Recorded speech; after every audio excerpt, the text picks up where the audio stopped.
بسم الله الرحمن الرحيم إن الحمد لله نحمده ونستعينه ونستغفره من يهده الله فلا مضل له ومن يضلل فلا هادي له وأشهد أن لا إله إلا الله وحده لا شريك له وأشهد أن سيدنا ونبينا وحبيبنا وشفيعنا وقرة أعيننا محمدًا عبده ورسوله صلى الله تبارك وتعالى عليه وعلى آله وأصحابه وأزواجه وذريته وبارك وسلم تسليمًا كثيرا. أما بعد فأعوذ بالله من الشيطان الرجيم. بسم الله الرحمن الرحيم. أفمن يعلم أنما أنزل إليك من ربك الحق كمن هو أعمى إنما يتذكر أولو الألباب. وقال النبي صلى الله عليه وسلم الدنيا ملعونة وملعون ما فيها إلا ذكر الله وما والاه أو عالما أو متعلما. سبحان ربك رب العزة عما يصفون وسلام على المرسلين والحمد لله رب العالمين. اللهم صل على سيدنا محمد وعلى آل سيدنا محمد وبارک وسلم. میرے محترم بھائی اور دوستو، اللہ تعالیٰ کا خاص فضل اور احسان ہے ہم سب کے اوپر، اس ملک والوں پر اور ہم سب پر، کہ اللہ تعالیٰ نے ہمیں یہ دینی ادارے عطا فرمائے ہیں، جن دینی اداروں کی برکت سے ہمارے ہاں قرآن کی تعلیمات اور سنت کی تعلیمات محفوظ ہیں، اور جس ملک، جس خطے کے علماء، جس ملک اور جس خطے کے علماء نے اپنی صلاحیتیں دنیا کمانے میں صرف کر دیں، اس خطے، اس علم کے لوگ ارتداد تک جا پہنچے، قرآن کی تعلیمات سے محروم ہو گئے اور سنت کی تعلیمات سے محروم ہو گئے. ان کی نسلیں مرتد ہو گئیں، یا تو عقائد کے لحاظ سے مرتد ہو گئیں یا پھر ظاہر کے اعتبار سے وہ ارتداد کو جا پہنچی ہیں. لیکن جس خطے کے علماء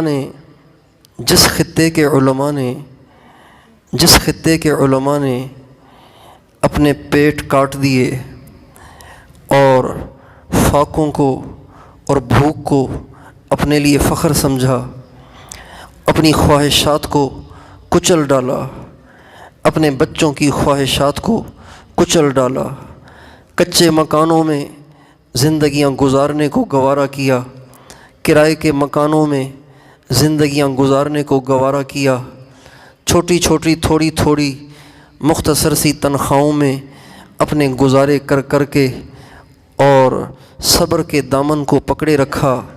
اللہ تعالیٰ نے ان کی قربانیوں کی برکت سے وہاں قرآن کو بھی زندہ رکھا، حدیث کو بھی زندہ رکھا، سنت کو بھی زندہ رکھا. ساری دنیا میں آپ پھر لیجئے، ساری دنیا میں، سارے بر اعظموں میں آپ پھر لیجئے، آپ کو پوری دنیا میں کہیں بھی ایسے مدارس نظر نہیں آئیں گے، کہیں بھی ایسے علماء نظر نہیں آئیں گے.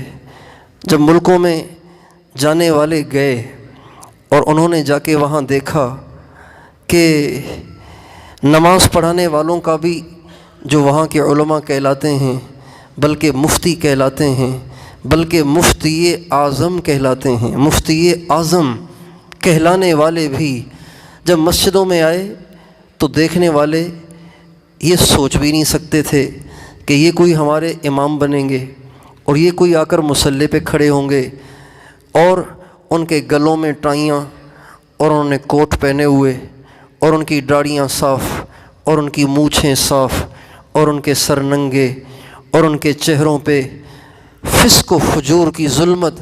وہ آ کے مسجد میں مصلی پہ کھڑے ہو جاتے ہیں، ممبر پہ بندھی ہوئی پگڑی اپنے سر پہ رکھ کے لوگوں کو نمازیں پڑھاتے ہیں، یہ وہاں کے مفتی اعظم اور وہاں کے بڑے بڑے مفتیوں اور وہاں کے علماء کا حال ہے۔ کیوں اس لیے کہ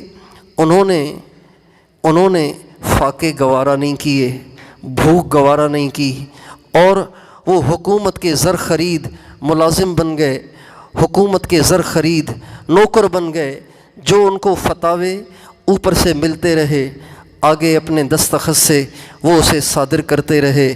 یوں وہ علم کو بیچتے بیچتے، قرآن کو بیچتے بیچتے، علم کو بیچتے بیچتے، فتاویٰ کو بیچتے بیچتے، اپنے سگنیچر کو بیچتے بیچتے اس حال میں جا پہنچے کہ ان کی اپنی زندگیاں بھی دین سے خالی ہو گئیں، اور ان کی اس گندی حرکت کی وجہ سے وہاں کی نسلیں بھی دین سے نا آشنا ہو گئیں، اور وہاں کے بچے بھی دین سے نا آشنا ہو گئے۔ جتنے حفاظ یہ پاکستان اور ہندوستان اور بنگلہ دیش کی سرزمین پیدا کر رہی ہے، خدائے پاک کی قسم اتنے حفاظ پوری دنیا میں کہیں پیدا نہیں ہو رہے۔ جتنے علماء یہ بر صغیر کا چھوٹا سا خطہ تیار کر رہا ہے، پوری دنیا میں کوئی خطہ اتنے علماء اتنے حفاظ تیار نہیں کر رہا۔ پوری دنیا میں آپ پھر لیجئے، ان مدارس کی شاخیں تو آپ کو ملیں گی، لیکن ایسے مستقل مدارس جنہوں نے قرآن کو سنبھال رکھا ہو، قرآنی تعلیمات کو سینے سے لگا رکھا ہو، اور حدیث اور سنت کی تعلیمات کو سینے سے لگا رکھا ہو، آپ کو کہیں نہیں ملیں گی۔ یہ ان علماء کی قربانیاں ہیں جنہوں نے اپنی خواہشات کو کچل کر اسلام کو بچایا، دین کو بچایا، قرآن کو بچایا، قرآنی تعلیمات کو بچایا۔ آج کم قسمتی سے ہم مغرب سے اتنے متاثر ہوئے کہ یہ ہمارے اکثر جدید تعلیم یافتہ پروفیسر اور یہ doctor, P H D doctor, اور یہ انگریزی پڑھے لکھے، اور یا جو ان سے متاثر ہیں، یہ سب کے سب ہمیشہ ان مدارس کو نشانہ بناتے ہیں اور ان کو دہشت گردی اور انتہا پسندی کا مرکز بتاتے ہیں۔ میرے دوستو، یہ مدارس انتہا پسندی کے مراکز نہیں ہیں، یہ دہشت گردی کے مراکز نہیں ہیں، یہ تو وہ ہیں جنہوں نے فاقے اٹھا کے اور جنہوں نے بھوک برداشت کر کے اور آٹھ سال پتلی دال اور رات کی رکھی ہوئی روٹی اور اس کے ٹکڑے کھا کے انہوں نے قرآن کو سینے سے لگایا ہے اور اللہ کے نبی کی سنت کو سینے سے لگایا ہے، اور ان علماء نے اور ان اہل مدارس نے اکابر کی یاد کو تازہ کیا ہے، جو ہمارے اکابر تھے جنہوں نے دین کو اپنے سینے سے لگانے کے لیے کیا کیا پاپڑ بیلے، کیا کیا پریشانیاں برداشت کیں۔ ہمارے حضرت شاہ عبد القادر رائے پوری رحمۃ اللہ علیہ کی سوانح عمری میں لکھا ہے کہ حضرت جب پڑھتے تھے تو حال یہ تھا کہ مدرسے والوں کے پاس کھلانے کے لیے روٹی نہیں ہوتی تھی، سالن نہیں ہوتا تھا، تو حضرت سارا دن علم دین پڑھتے تھے، اور رات کو جب سارے سو جاتے تھے تو یہ جا کے بازار میں کہیں کیلے کے چھلکے پڑے دیکھتے اور کہیں تربوز خربوز کے چھلکے پڑے دیکھتے، ان کو دھو دھا کے صاف کر کے ان کو کھا کے گزارا کر لیتے تھے، اور سارا دن علم دین سیکھا کرتے تھے۔ ہمارے اکابر نے ان کی یاد کو تازہ کیا ہے، دور اول قرون اولا کی یادوں کو تازہ کیا ہے، اور انہی کی برکت ہے کہ آج ہمارے پاس خالص دین موجود ہے۔ پاکستان میں شاید ہی کوئی خالص چیز آپ کو میسر ہو، پیٹرول بھی خالص نہیں ملتا، سرسوں کا تیل بھی خالص نہیں ملتا، اور کریانے کی چیزیں خالص نہیں ملتی، ہر چیز میں ملاوٹ، ہر چیز میں ملاوٹ، ہر چیز میں ملاوٹ، اس لیے کہ ان چیزوں کے جو ڈسٹریبیوٹر ہیں، تقسیم کرنے والے ہیں، وہ لالچی ہیں، وہ حریص ہیں، وہ 2 نمبر چیز 1 نمبر چیز بتا کے بیچتے ہیں اور اپنے پیٹ کا جہنم بھرتے ہیں۔ لیکن یہ ان مدارس میں بیٹھے ہوئے آپ سب کا نشانہ بننے والے، سارے سوشل میڈیا کا نشانہ بننے والے علماء اور یہ مولوی اور یہ حفاظ اور یہ قراء، یہ وہ واحد طبقہ ہے جو آپ کو خالص قرآن پیش کرتے ہیں، خالص حدیث پیش کرتے ہیں، خالص مسائل پیش کرتے ہیں۔ یہ طرۂ امتیاز ہمارے اس بر صغیر کو حاصل ہے کہ دوسری چیزیں خالص ملیں نہ ملیں، قرآن یہاں خالص ہے، حدیث یہاں خالص ہے، مسائل یہاں خالص ہیں۔ جیسے بنی اسرائیل کے علماء نے چند پیسوں کے عوض، چند ٹکوں کے عوض اپنے دین کو بیچا۔ ہمارے علماء نے اپنی عزتیں تو قربان کیں، اپنی جانیں تو قربان کیں، اپنی اولادیں تو قربان کیں، لیکن انہوں نے دین کو نہیں بیچا۔ امام احمد بن حنبل رحمۃ اللہ علیہ ہمارے اکابر علماء میں سے ہیں، جو 4 ائمہ مجتہدین ہیں، جن 4 ائمہ کی فقہ آج ساری دنیا میں جس پہ عمل کیا جاتا ہے، ان میں سے ایک امام احمد بن حنبل ہیں۔ امام احمد بن حنبل کے زمانے میں مامون الرشید جو عباسی سلسلے کا بادشاہ تھا، اس کا کہنا یہ تھا کہ چونکہ میرا عقیدہ یہ ہے کہ قرآن مخلوق ہے، لہٰذا اس عقیدے کو نافذ کیا جائے، عوام الناس میں اس کی تشہیر کی جائے اور اس کی اشاعت کی جائے۔ لیکن اس کے لیے اس کو ضرورت تھی کسی بڑے بھاری بھرکم عالم کے دستخط کی، اس لیے کہ یہ بات تو ہے کہ یہ حکمران ساری زندگیاں اپنی لگا دیتے ہیں ان علماء کی ٹانگیں کھینچنے میں، ان علماء کی جڑیں کاٹنے میں، ان کے مدارس کو تان و تشنی کا نشانہ بنانے میں، لیکن جب ان کی گتھی الجھتی ہے تو یہ بھاگتے پھر علماء کی طرف ہیں اور انہی کو واسطہ بناتے ہیں۔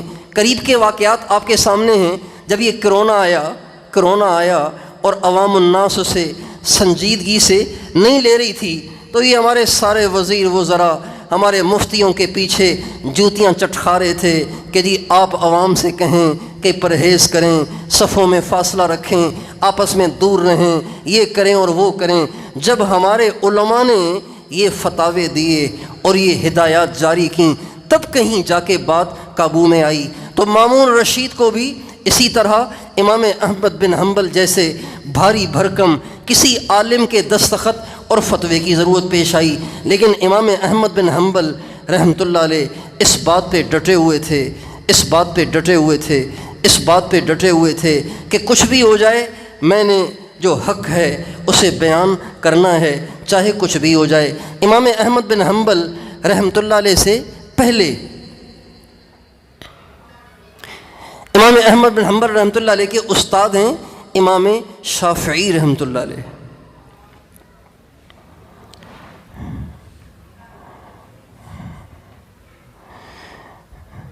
امام شافعی رحمۃ اللہ علیہ کو نبی کریم صلی اللہ علیہ وسلم کی زیارت ہوئی۔ آپ علیہ السلام نے فرمایا، ابن حنبل سے کہو تم پہ امتحان آنے والا ہے، ڈگمگا نہ جانا، ڈٹے رہنا، آگے پیچھے نہ ہونا، ڈٹے رہنا۔ امام شافعی کا پیغام جب امام احمد بن حنبل کے پاس آیا تو امام احمد بن حنبل کے پاس اس بشارت لانے والے کو اکرام میں دینے کے لیے اور کچھ نہیں تھا، اپنا کرتا اتار کے دے دیا۔ اب اندازہ لگائیے، جس کے دستخط کی ضرورت مامون رشید آدھی دنیا سے زیادہ کے بادشاہ کو پڑ رہی ہے، اس کے پاس کرتے کے سوا کچھ نہیں تھا۔ لوگ اپنے بچوں کو مولوی نہیں بناتے، کتراتے ہیں، کیوں؟ مولوی بنے گا تو غریب رہے گا۔ ہم نے تو اپنے بچے کو کروڑ پتی بنانا ہے، ارب پتی بنانا ہے، حرام خور بنانا ہے، دوسرے الفاظ میں یوں کہیں حرام خور بنانا ہے۔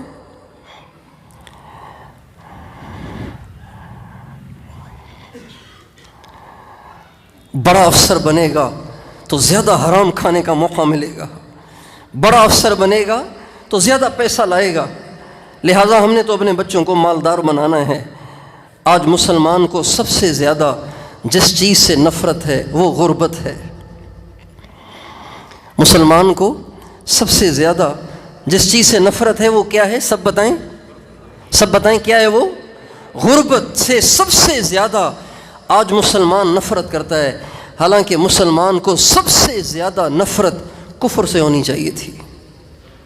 مسلمان کے لیے سب سے زیادہ قابل بغض اور قابل نفرت چیز غربت نہیں ہے۔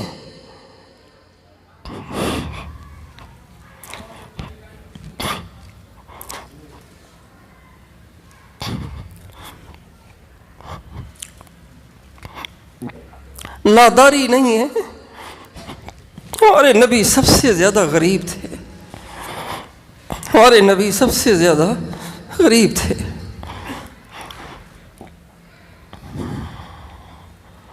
آپ مسجد میں بیٹھے ہوئے ہیں،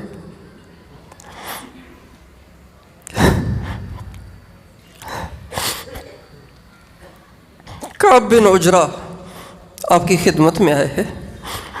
انہوں نے دیکھا کہ آپ کے چہرے کا رنگ زرد پڑ گیا تھا، چہرے کا رنگ زرد ہو گیا تھا۔ اگر کوئی ناشتہ نہ کرے تو چہرے کا رنگ زرد نہیں ہوتا، چہرے کا رنگ زرد پڑ گیا تھا۔ کعب بن عجرہ نے آپ کے چہرے کا بدلا ہوا رنگ دیکھا تو کہا رسول اللہ مالی اراک متغیر اللون، آپ کا چہرہ پیلا کیوں ہو رہا ہے؟ آپ نے فرمایا ما دخل جوفی ما يدخل جوف ذات کبد منذ ثلاث، اے کعب 3 دن سے تیرے نبی نے کچھ نہیں کھایا۔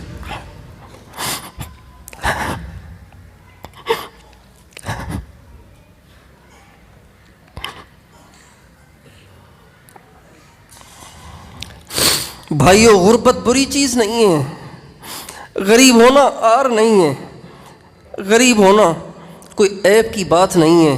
ہمارے نبی غریب تھے، ہمارے نبی کے گھر میں روزانہ چولہا نہیں جلتا تھا۔ اما عائشہ رضی اللہ عنہ فرماتی ہیں ما شبع رسول اللہ صلی اللہ علیہ وسلم ما شبع رسول اللہ صلی اللہ علیہ وسلم یومین متتابعین من خبز شعیر، اللہ کے نبی نے 2 دن مسلسل جو کی روٹی بھی پیٹ بھر کے نہیں کھائی، حتیٰ قبض، یہاں تک کہ آپ کا انتقال ہو گیا۔ انتقال تک آپ نے جو کی روٹی سے مسلسل 2 دن پیٹ نہیں بھرا۔ ہم کیوں غربت سے ڈرتے ہیں؟ ہم کیوں اپنے بچوں کے بارے میں غربت سے ڈرتے ہیں؟ ہمارا بچہ غریب رہے لیکن نیک رہے، یہ زیادہ بہتر ہے کہ ہمارا بچہ مالدار ہو اور حرام خور ہو، مالدار ہو اللہ کا نافرمان ہو، مالدار ہو اور پیسے کا پجاری ہو، مالدار ہو اور غریبوں کے ہاتھوں سے لقمے چھیننے والا ہو، مالدار ہو اور نمازوں سے محروم ہو، مالدار ہو اور فاسق اور فاجر ہو۔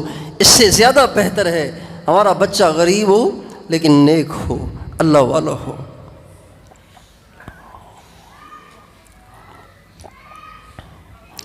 امام احمد بن حنبل نے کرتا اتار کے اس شخص کو دے دیا، کرتا تھا اتار کے دے دیا۔ وہ شخص واپس آئے امام شافعی رحمۃ اللہ علیہ کے پاس۔ امام شافعی نے پوچھا کیا ہوا؟ پیغام پہنچا دیا؟ کہا جی پہنچا دیا۔ کہ پھر انہوں نے کیا کہا؟ کہ کرتا پہنا ہوا تھا وہ اتار کے مجھے دے دیا ہے۔ امام صاحب فرمانے لگے، استاد تھے، فرمانے لگے یہ کرتا تھوڑی دیر کے لیے مجھے دے دیں گے آپ؟ یہ کرتا تھوڑی دیر کے لیے مجھے دے دیں گے آپ؟ ہاں لے لیجیے حضرت، میں پھر واپس کر دیتا ہوں آپ کو تھوڑی دیر میں۔ وہ کرتا لیا، اسے پانی کی بالٹی میں ڈالا اور اسے نچوڑا اور فرمایا بس اب یہ کرتا آپ لے لیں، ہم خود بھی اس پانی کو پئیں گے، اپنے بچوں کو بھی پلائیں گے۔ اس لیے کہ اللہ کے نبی نے ان کو سلام بھیجا ہے۔